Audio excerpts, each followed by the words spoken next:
자, 우리 오늘 말씀의 제목은 교회까지 와서 공부해야 하나요? 교회까지 와서 공부해야 하나요? 라는 말씀의 제목을 가지고 함께 은혜를 나누기 원합니다. 여러분들은 어떤 설교가 좋으십니까? 혹은 어떤 설교가 싫으십니까? 목사님 설교는 다 싫어요 라는 눈빛으로 보고 있지만은 그래도 신앙생활을 하다 보면은 내가 좋아하는 설교가 있고 그다음에 내가 싫어하는 설교의 형태가 아마 만들어질 겁니다. 우리 선생님도 아마 있지 않나요?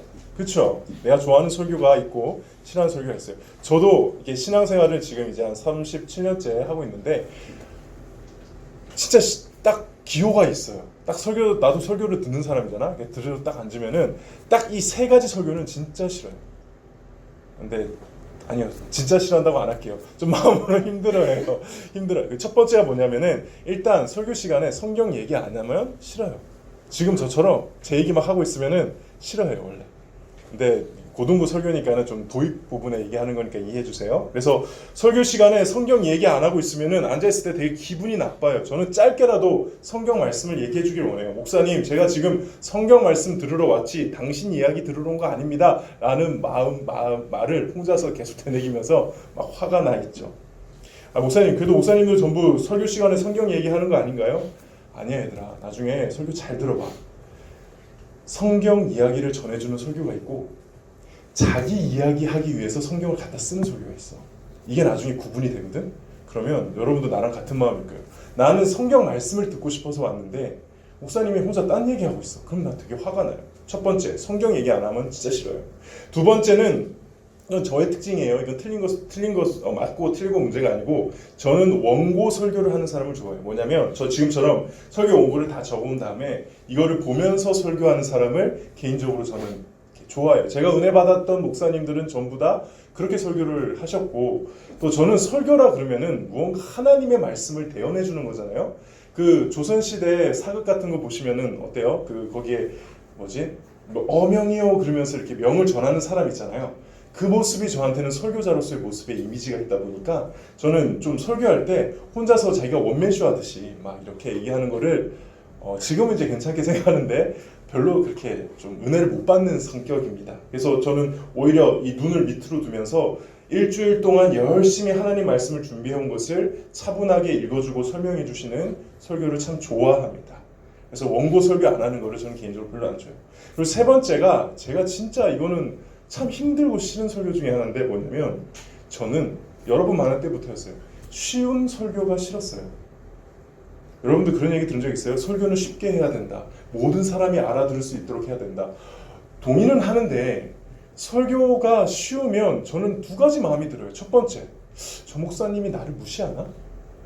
그런 마음이 들어요. 설교 시간에 설교를 얘기할 때 그냥 너무 그냥 주일 학교 애들도 아는 수준의 얘기만 계속하면서 쉽게 얘기하면은 난 마음이 힘들었어요. 그래서 좀 설교를 어렵게 해주기를 바라는 마음이 저한테 있었어요. 두 번째는 어려운 설교를 하지 않고 쉬운 설교만 들으면 여러분들 어떻게 되는 줄 아세요? 성장을 안 해요. 여러분들 학교 공부할 때 쉬운 예제를 푼 다음에 반드시 무슨 문제 풀어야 돼요? 응용 문제 풀어야 되죠. 그래야 실력이 느는 건데 설교 시간에 물론 때로는 상황에 따라서 쉽게 설교해 주시는 것도 너무 감사하지만은 계속 1년 내내 쉬운 설교만 들어. 그러면은 우리 신앙이 성장할까요? 안 할까요? 안 하거든. 그러니까 저는 그게 항상 쉬운 설교를 하면은 이상하게 마음이 다쳤어요. 물론 제가 이 말을 했다고 해서 지금 녹화가 되고 있는데 쉽게 설교하시는 분들을 비난하거나 그런 건 아닙니다. 그건 다 사용이 있겠죠. 근데 제가 그렇다는 거예요. 여러분들은 어떠세요? 여러분들 그래도 지금 이 정도 고등부까지 왔으면은 설교 듣는 짬밥이 좀 되지 않으세요? 아니야? 이렇게 고개를 흔들면 내가 어떡하라고. 그치? 그럼 이제 설교를 많이 들어봤기 때문에 저 목사님은 어떤 스타일이야? 저 목사님은 어떻게 설교해 주셔? 라는 감이 조금 오죠. 그리고 그게 나한테 어떤 영향을 미칠까? 좋은가 싫은가에 대한 고민을 한다는 겁니다. 그래서 저는 청년 때 설교를 들을 때 이게 여러분들 이렇게 앉아 있을 때 약간 좀 나쁜 마음, 지금은 그렇게 하면 안 되는데 이렇게 평가하면서 들었어요. 좀 나쁜 마음이긴 하죠. 설교를 들을 때 이게 들으면서 저 목사님 이 본문 갖고 이거밖에 설교 못하나? 이러면서 지금 내가 지금 생각해보니까 그렇게 나쁜 마음을 먹었던 벌을 받고 있는 것 같아. 지금 설교할 때 여러분들이 표정이 안 좋으면은 내가 그때 그래서 벌을 받는구나 라고 하고는 있어요. 어쨌든 설교를 들을 때는 여러분들 그냥 가만히 앉아서 하는갑다 이렇게 듣는 게 아니고 거기에 대해서 저와 같은 어떤 일련의 반응이 필요하고 그리고 그 설교에 대한 여러분의 태도가 생긴다는 거예요. 신기하죠? 근데 오늘 그런 내용을 조금 함께 나누기를 원해요. 오늘 설교 제목이 교회까지 와서 공부를 해야 되나요? 라는 말씀의 제목이에요.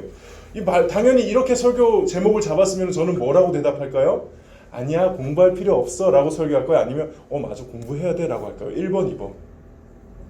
그렇죠. 이게 출제자의 의도예요. 이런 제목을 가져왔다는 건 2번인 거예요. 한번 좀 들어봅시다. 오늘 본문 말씀을 보면은 오늘 성경은 어떤 성경인가요? 히브리서죠. 그렇지 않냐? 앞에 가서 앉으면 돼. 히브리서죠. 히브리서는 누가 썼는지 사실 잘 몰라요. 근데 아마 사도나 교회 지도자가 썼을 거예요. 되게 유명한 목사님이나 되게 유명한 사도가 썼을 건데 어쨌든 이 히브리서를 통해서 당시 히브리서를 들었던 사람들에게 지금 말씀하고 있습니다. 근데 그 내용을 보니까 살짝 혼내는 것 같아. 우리 11절 다시 천천히 한번 읽어보겠습니다. 시작! 멜기세덱에 관하여는 우리가 할 말이 많으나 너희가 듣는 것이 두나무로 설명하기 어려운. 목사님이 쉬운 성경으로 가져왔어요. 쉬운 성경을 한번 읽어봅시다. 다음 거 없어? 알았어, 내가 읽어줄게. 멜기세덱에 대해서는 할 말이 많지만 여러분이 깨닫는 것이 둔하기 때문에 설명하기 어렵습니다. 이 지금 히브리서 저자가 우리 히브리서를 듣는 사람들에게 막 설명을 하다가 한 사람에 대한 얘기를 해요. 그게 누구다?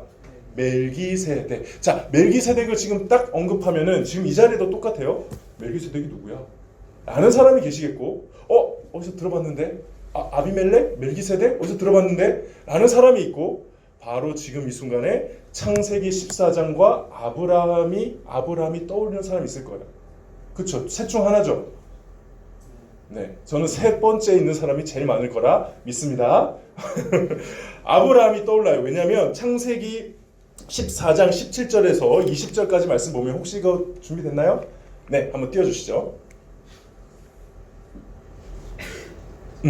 자, 읽어볼게요. 시작. 아브라함은 그돌 라오벨과 그에 함께 하였던 다른 왕들을 물리친 뒤에 집에 돌아왔습니다. 18절. 살렘 왕 누구요? 여기서 등장하는 거예요. 그러니까 창세기에 등장하는 그 멜기세덱이요. 그 멜기세덱도 아브라함을 맞으러 나왔습니다. 멜기세덱은 가장 높으신 하나님의 누구였다고요? 제사장.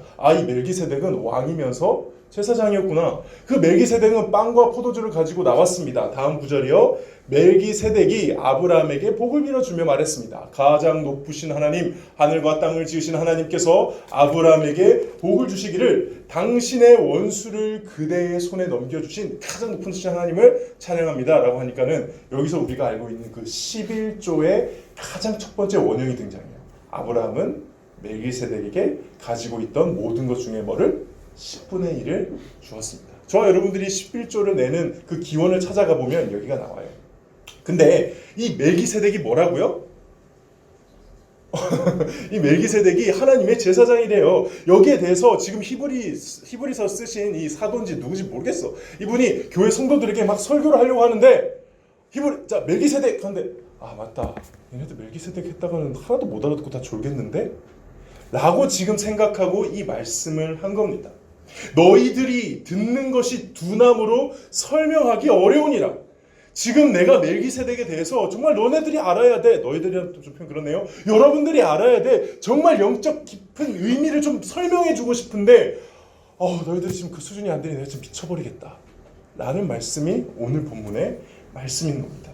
그래서 그 뒤에 뭐라고 하고 있느냐. 오늘 본문 히브리서 5장 12절 보면은 때가 오래되었으므로 너희가 마땅히 선생이 되었어야 할 터인데 너희가 다시 하나님의 말씀의 초보가 되어서 누군가한테 가르침을 받아야 할 자니 단단한 음식은 못 먹고 젖이나 먹어야 할 자가 되었더라. 제가 쉬운 성경을 다시 읽어드릴게요. 여러분은 믿은 지 오래되었기 때문에 마땅히 선생이 되어야 했습니다.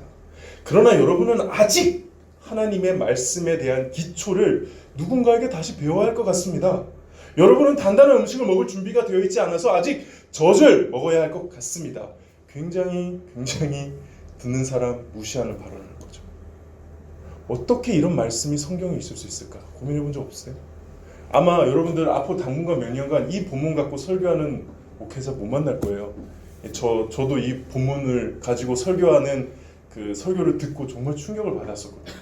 성경이 뭐를 지금 강조하고 있냐면은 공부 왜 안 했어?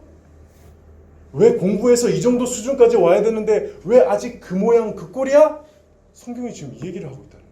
저는 이게 너무 충격이었어요. 왜냐하면 여러분들 신앙생활 하면 떠오르는 이미지가 뭐예요? 일단 첫 번째, 오늘처럼 오늘 너무 감사해요. 왜 이렇게 많이 왔어? 예배에 늦지 않게 와서 예배를 잘 드리고, 그렇죠? 그다음에 선생님하고 같이 교제 잘하고, 봉사가 있으면 열심히 봉사하고, 교회에서 하는 활동 열심히 참여하면 그게 신앙이 좋은 거잖아요. 안 그래요? 나는 그랬거든. 그래서 그렇게 신앙생활을 하면은 언젠가 나는 신앙이 성장하고 하나님과 더 깊어지는 줄 알았는데, 오늘 얘기하는 게 뭐냐면 너네 왜 성경 공부 열심히 안 해? 너네 왜 교리 공부 열심히 안 해? 여기 그 말씀의 기초가 다른 말로 하면 교리예요, 교리. 여러분들 교리 공부하세요? 신앙생활 하면서? 요즘 안 하잖아. 요즘 교회에서 교리 공부하면은, 자, 우리 교리 학교 열겠습니다 하면은 몇 명이나 올까?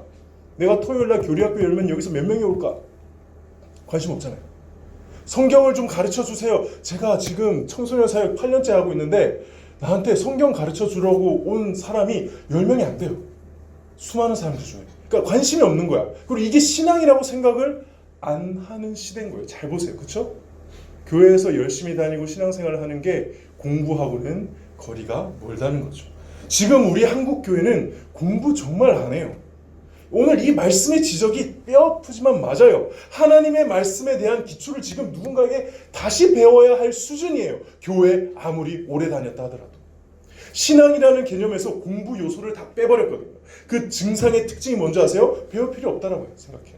공부할 필요 없다 생각. 예수님 믿는데, 하나님 사랑하는데, 예배 잘 드리는데 공부 필요 없어 라고 생각하는 거죠. 교회를 다니면서 하나님에 대해, 성경에 대해, 교리에 대해, 복음에 대해 이거 좀 더 배우고 싶은데 라는 생각을 최근 1년간 한 적 있으세요? 이런 개념이 없잖아요. 교회는 공부하는 곳? 아니야. 왜 교회까지 와서 공부하라 그래요? 교회 가서는 좀 위로를 받고 회복을 얻고 찬양 많고, 물론 이게 다 나쁘다는 게 아닙니다. 근데 공부의 요소가 사라져가고 있죠. 그냥 교회를 열심히 다니고 기도할 때 열정적으로 하고 봉사도 성실하게 하고 그거를 신앙 좋다라고 말하고 있으니까는 공부를 더 해야 한다라는 생각 자체를 아예 할 필요가 없는 겁니다. 신앙이 자라는데.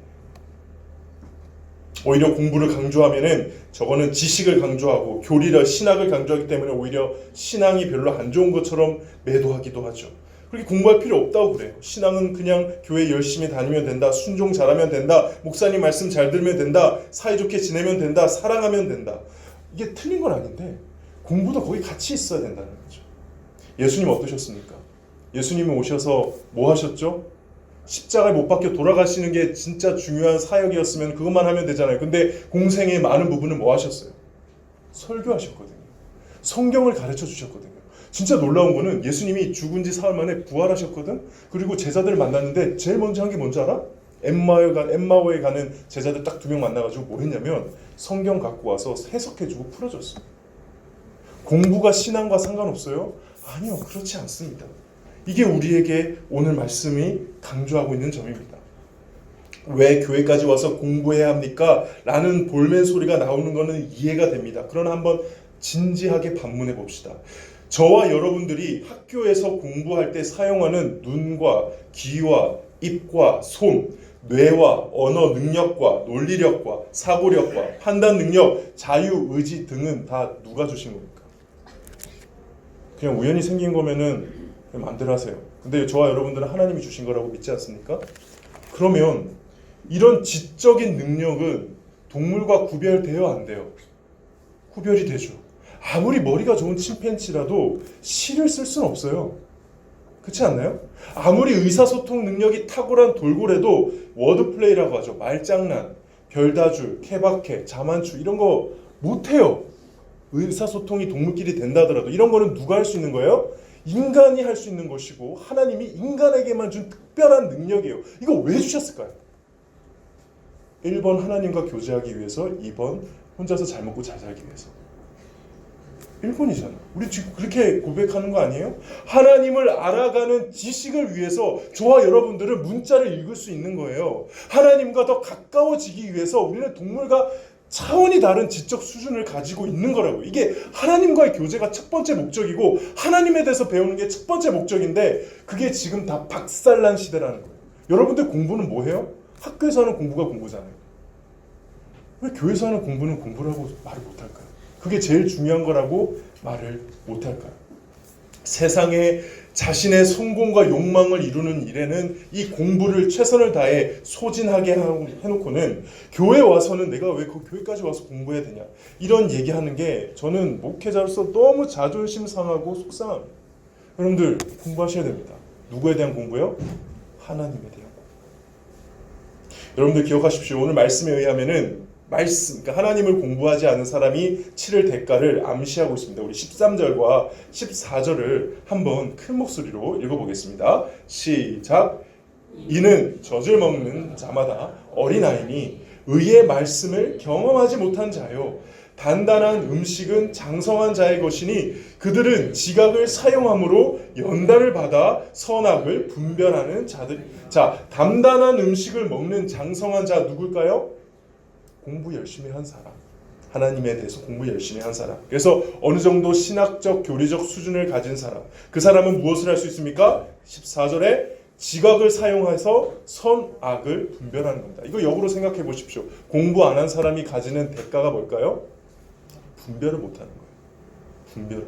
목사님 뭐가 옳은지 잘 모르겠어요. 목사님 저 이거 어떻게 해야 되죠? 당연하죠. 나를 지으신 하나님에 대한 공부를 게을리 했는데 하나님이 지으신 나에 대한 공부도 게을리 한 게 되는 거잖아요.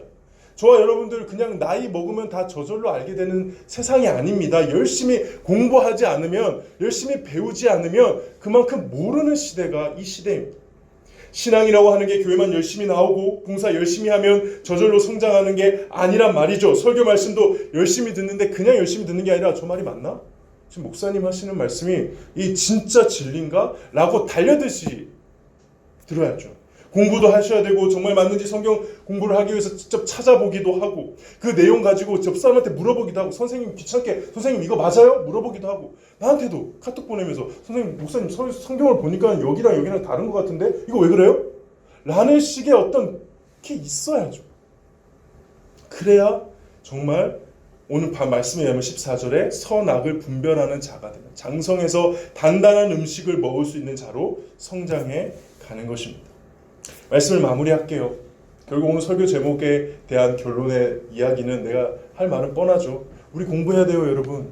여러분들 우리 지금 이대로 가면 안 돼요. 지금 이대로 신앙생활을 하면은 여러분들 나중에 대학생 돼서 잘못된 사상과 잘못된 가르침에 그냥 바로 무너집니다 라는 그런 이야기를 하고 있어요. 근데 제가 이 말씀을 드릴 때 여러분들이 부담스러울 거라는 거 너무 잘 이해합니다.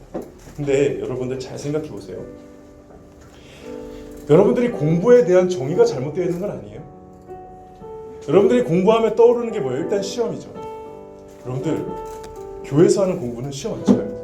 좋지 않나요? 좋지 않아요? 맞잖아요. 그래서 여러분들이 학교 공부에서 잃은 게 뭔지 아세요? 시험을 치기 때문에, 그리고 그걸로 평가를 받기 때문에 배우는 즐거움을 다 잃어버렸어요. 그래서 공부에 대한 부정적인 생각이 있죠. 근데 여러분들 그거 잘못된 공부입니다. 진짜 공부는 뭐냐면 모르는 것을 아는 즐거움입니다. 특히 진짜 공부가 뭐냐? 여러분들 사랑을 해보시면, 사랑을 많이 하시잖아요. 그렇죠? 사귀지 않는 척하면서 다 사귀고도 사랑하더라. 사랑하잖아요. 그 특징이 뭐야? 여러분 사랑했을 때 제일 경험했던 특징이 뭐야? 이 사람에 대해서 알고 싶지 않아요? 이 사람이 나랑 없던 시절 과거에 뭐 했는지 궁금하지 않아요? 그 사람에 대해서 배우고 싶지 않아요? 그게 바로 진짜 공부예요. 저는 여러분에게 이 공부하자고 지금 요청합니다. 하나님에 대해서 알자. 뭐예요? 하나님을 사랑하자. 하나님과 깊은 사랑의 관계가 되자. 그렇게 돼서 하나님에 대해 알아가는 그 공부가 저와 여러분에게 필요한 진짜 신앙의 공부라는 것입니다. 저와 여러분이 더 깊이 하나님을 사랑하고 더 깊이 하나님을 알아가기를 주님의 이름으로 축복합니다. 이제 우리 찬양을 생각